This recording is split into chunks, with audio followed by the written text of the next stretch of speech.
नमस्कार, capital TV देख रहे हैं आप। मैं हूं आपके साथ पूजा। लैंड फॉर जॉब स्कैम मामले से जुड़ी हुई बड़ी खबर आपको बता रहे हैं। इस पूरे घोटाले में लालू परिवार फंसता हुआ नजर आ रहा है। पहले राबड़ी देवी से सीबीआई की पूछताछ हुई, उसके बाद लालू यादव से, और आज सीबीआई ने तेजस्वी यादव को समन करके बुलाया था। पर बड़ी जानकारी आपको दे दें कि सीबीआई के सामने तेजस्वी यादव पेश नहीं हुए हैं। अपनी पत्नी के स्वास्थ्य के हवालों का उन्होंने एक बहाना बनाया। उनका कहना है कि मेरी पत्नी की तबीयत ठीक नहीं है, मैं उनके साथ अस्पताल में मौजूद हूं, जिस वजह से वो सीबीआई के सामने पेश नहीं हो पाए। इस बड़ी खबर पे मेरे साथ न्यूज रूम से जुड़े हुए हैं कैपिटल टीवी के एग्जीक्यूटिव एडिटर राजीव जी। राजीव जी, क्यों बहाने मार रहे हैं तेजस्वी यादव? देखिए, तेजस्वी यादव को अब डर हो गया है कि उनकी गिरफ्तारी लगभग तय है, क्योंकि अभी तक वो लैंड फॉर जॉब मामले में शामिल नहीं हुए थे। सीबीआई ने अभी तक उनके खिलाफ इंक्वायरी नहीं की थी। अभी वो आईआरसीटीसी घोटाले में शामिल थे, चार्जशीट भी दायर हो चुका था।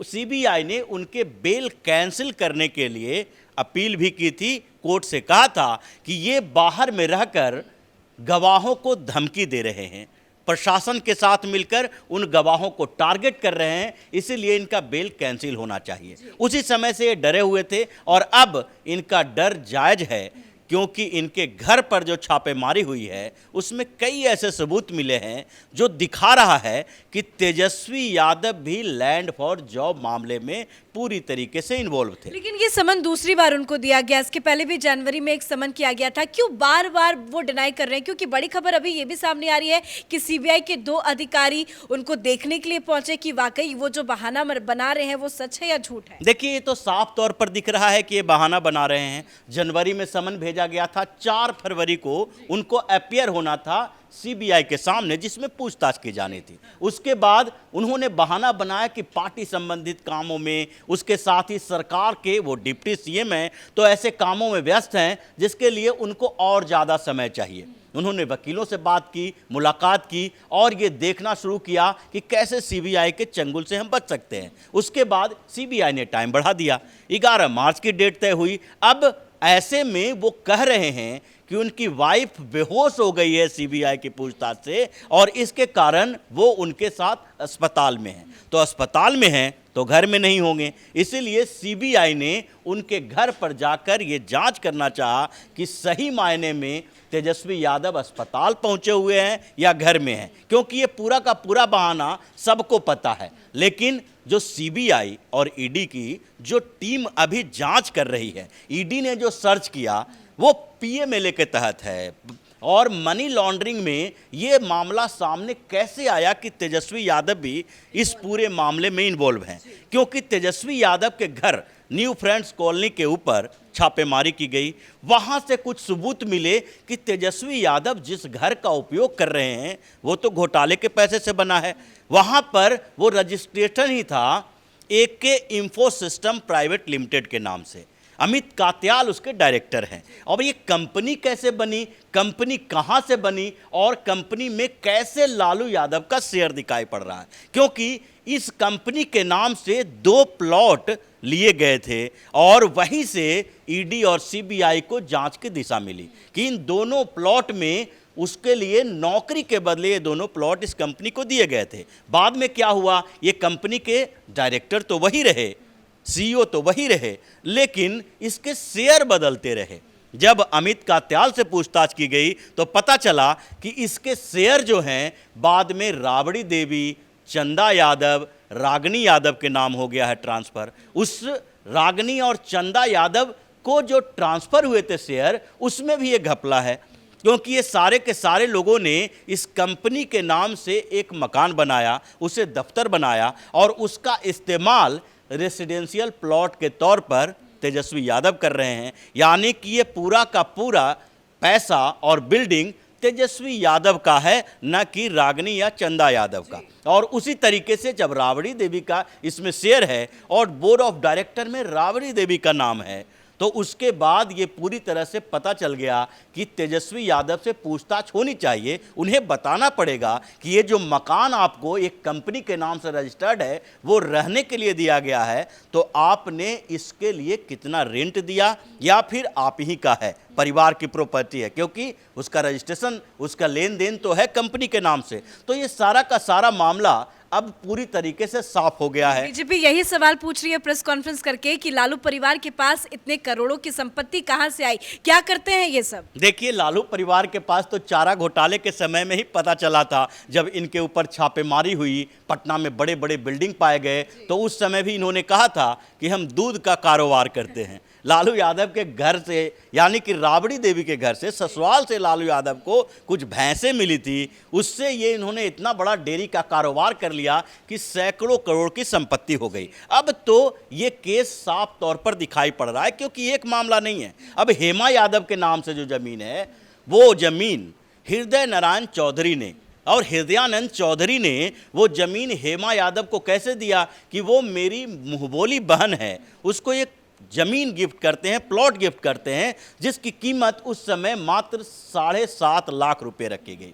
यानी 7.5 लाख रुपए की जमीन अगर कोई बड़ा आदमी गिफ्ट कर रहा है तो ये बड़ी खबर नहीं बनती है, बड़ी बात नहीं है। लेकिन जब उसी जमीन को बेचा गया तो वो जमीन की कीमत जो थी वो 3.5 करोड़ रुपए थी। यानी जमीन की ओरिजिनल कीमत करोड़ों में थी, जिसको लाखों में बेचा गया और उसको गिफ्ट करके दिया गया। ये सारा का सारा खेल लालू यादव के सारे परिवार के लोगों के नाम पर किया जा रहा था और उसमें लालू की भूमिका थी। तो अभी 3 मामले चल रहे हैं लालू परिवार के ऊपर। एक लैंड फॉर जॉब का, दूसरा IRCTC घोटाले का, जिसमें पुरी के 2 होटल रेंट पर दिए गए, IRCTC के लिए कैंटरिंग की व्यवस्था की गई और उसमें एक कंपनी बनाई गई। प्रेमचंद गुप्ता उस कंपनी के मालिक थे, लेकिन उसके शेयर भी बाद में लारा प्रोजेक्ट को दिया गया, जो लारा प्रोजेक्ट यानी लालू राबड़ी देवी की कंपनी, और लालू राबड़ी प्रोजेक्ट को वो सारा का सारा शेयर ट्रांसफर कर दिया गया। यानी ये लोगों की कॉन्स्पिरेसी देखिए, ये सारे के सारे जो अभी भ्रष्टाचार में संलिप्त नेता हैं, इन्होंने मल्टी लेयर बना रखा है इस पूरी की पूरी साजिश करने के लिए, क्योंकि उनको पता है कि अगर एक लेयर होगा, डायरेक्ट हम इनसे कॉन्ट्रैक्ट करेंगे, तो जैसे ही CBI या ED इनके दरवाजे पर पहुंचेगी, ये मुंह खोल देंगे और उसके बाद हम पकड़े जाएंगे। इसलिए CBI और ED के ऊपर जो ये सवाल उठा रहे हैं कि इतने सालों से कैसे बैठे थे। जैसे नीतीश कुमार ने कहा कि 2014 में हुआ था, 2017 में हुआ था और उसके बाद अब फिर से हो रहा है। नीतीश कुमार कह रही है कोई बड़ी बात नहीं है, समन तो आता रहता है। समन आता रहता है, क्योंकि उन्होंने एक साथ जोड़ दिया कि जब नीतीश कुमार तेजस्वी यादव यानी लालू यादव के परिवार के साथ RJD के साथ जाते हैं तो ये शुरू हो जाता है छापेमारी। लेकिन उनको ये भी बताना चाहिए कि ये जो 1, 2, 3 यानी कि लेयर पर लेयर चल रहा है, उसको इन्वेस्टिगेट करने में क्या CBI और ED को 2-4 दिन लगेंगे?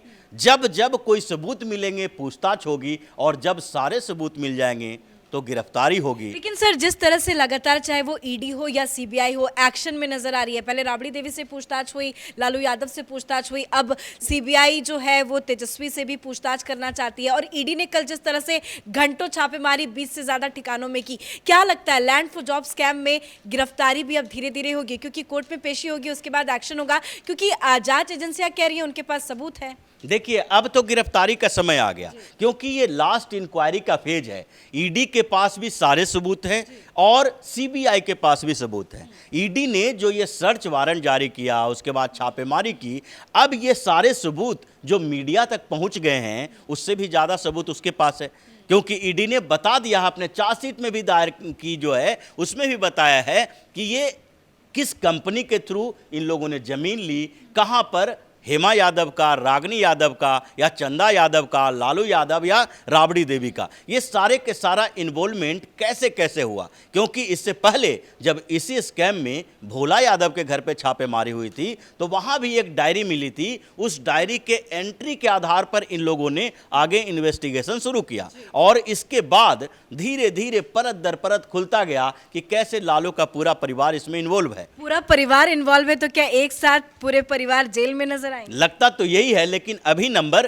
तेजस्वी यादव के है, क्योंकि तेजस्वी यादव ने अपने दूसरे कामों से भी इन्फ्लुएंस किया है और पॉलिटिकली एक्टिव हैं। तो ऐसे में इनके ऊपर ये कहा जाता है कि रागिनी यादव, चंदा यादव, इन लोगों का इस्तेमाल तेजस्वी यादव की प्रॉपर्टी बढ़ाने के लिए किया गया है। और लालू यादव और राबड़ी देवी, ये दोनों जो अपने नाम से प्रॉपर्टी किए हैं, वो भी कहीं ना कहीं तेजस्वी की ही है। तो इस तभी जांच से बच रहे हैं, लेकिन कब तक बचेंगे? एक ना एक दिन तो पेश होना ही देखिए, अब तो सीबीआई उसके दरवाजे पर पहुंच गई है। एक बार बहाना बनाएंगे, दो बार बहाना बनाएंगे, जैसे मनीष सिसोदिया बनाते रहे, जैसे महाराष्ट्र में अनिल देशमुख, संजय राउत, अनिल परब, ये सारे के सारे बनाते रहे। लेकिन बहाना कब तक चलेगा? आपको पेश होना होगा, जवाब देना होगा, और जवाब देने के बाद गिरफ्तारी भी होगी। धन्यवाद जानकारी के लिए। बात सही है कि आप बहाना कब तक बनाएंगे, क्योंकि सीबीआई ने आज दूसरी बार समन करके बुलाया था, पर आज एक बार फिर से तेजस्वी यादव की तरफ से ये बहाना मार दिया गया कि मेरी पत्नी की तबीयत ठीक नहीं है, मैं उनके साथ अस्पताल में मौजूद हूं, जिस वजह से वो आज सीबीआई के सामने पेश नहीं हो सकते। लेकिन लैंड फॉर जॉब स्कैम मामले में जिस तरह से जांच एजेंसियां एक्शन मोड में नजर आ रही है, कल एक साथ 20 से ज्यादा ठिकानों पर अलग अलग जगहों पर छापेमारी की गई, जहां से कई चीजें भी मिली है और कई सबूत भी जांच एजेंसियों को मिले हैं, जिसके आधार पे ये बताया जा रहा है कि तभी जांच एजेंसियां एक्शन मोड में है